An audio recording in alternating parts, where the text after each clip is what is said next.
बिहार विधानसभा चुनाव में अपनी पार्टी जनसुराज के लिए ताल ठोक रहे प्रशांत किशोर परेशानी में फंस गए हैं। चुनाव आयोग के रिकॉर्ड में ये बात सामने आई है कि पीके का नाम 2 राज्यों यानी पश्चिम बंगाल और बिहार की वोटर लिस्ट में दर्ज है।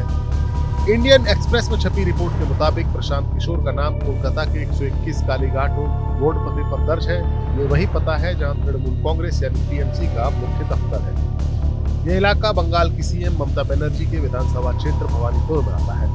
वहीं बिहार के रोहतास जिले में स्थित कुंवर गांव की वोटर लिस्ट में भी उनका नाम दर्ज है।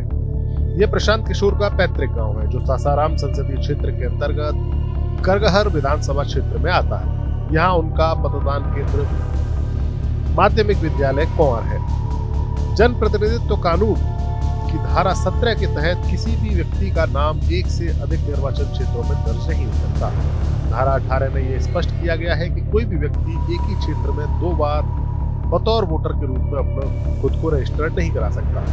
वोटर अगर अपना निवास बदलता है तो उसे फॉर्म 8 भरकर पुराने स्थान से नाम हटाने की प्रक्रिया शुरू करनी होगी। इंडियन एक्सप्रेस की रिपोर्ट के मुताबिक इस मामले में जनसुराज की पार्टी की ओर से बयान जारी करके सफाई दी गई है। पार्टी के प्रवक्ता सौरभ सिंह ने कहा है कि प्रशांत किशोर ने पश्चिम बंगाल वाली वोटर आईडी रद्द कराने के लिए पहले ही आवेदन दे दिया था। अब तक चुनाव आयोग की प्रक्रिया पूरी नहीं हुई। सौरभ सिंह के मुताबिक 2021 में जब प्रशांत किशोर पश्चिम बंगाल विधानसभा चुनाव में काम कर रहे थे तब उन्होंने वहां की वोटर लिस्ट में नाम दर्ज कराया था। उन्होंने कहा कि अगर कोई व्यक्ति अपने काम या व्यवसाय के लिए किसी दूसरे राज्य में रहता है तो वो वहां की वोटर लिस्ट में नाम जुड़वा सकता है। प्रशांत किशोर ने भी वही किया। प्रशांत किशोर की पार्टी की ओर से आई सफाई के मुताबिक जब प्रशांत किशोर 2022 में बिहार लौटे और जनसुराज की यात्रा शुरू हुई तो उन्होंने चुनाव आयोग से अनुरोध किया था कि उनका नाम बंगाल की वोटर लिस्ट से हटाकर बिहार में जोड़ा जाए। उन्होंने कहा कि आवेदन काफी पहले दिया गया था। अगर आयोग ने अभी तक प्रक्रिया पूरी नहीं की तो इसकी जिम्मेदारी पीके पर नहीं है। अब सवाल ये उठता है कि हाल ही में पूरे बिहार में वोटर लिस्ट का इंटेंसिव रिव्यू यानी एसआईआर किया गया था। पूर्ण रूप से नई मतदाता सूची तैयार की गई थी। इस दौरान प्रशांत किशोर ने चुनाव आयोग के सामने ये बात क्यों नहीं रखी?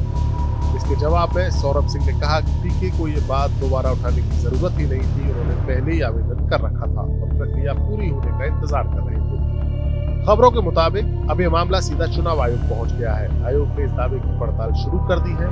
अगर 2 वोटर आईडी होने की पुष्टि होती है तो प्रशांत किशोर को नोटिस जारी करके जवाब मांगा जा सकता है।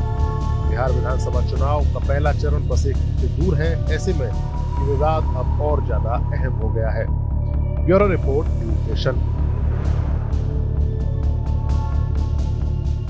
जहां भक्ति है हर शब्द में, कथाओं में छुपे हैं दिव्य रहस्य और ज्योतिष देता है जीवन को दिशा। धर्म से जुड़ी हर बातों को जानने के लिए हमारे चैनल स्तुति को सब्सक्राइब करें।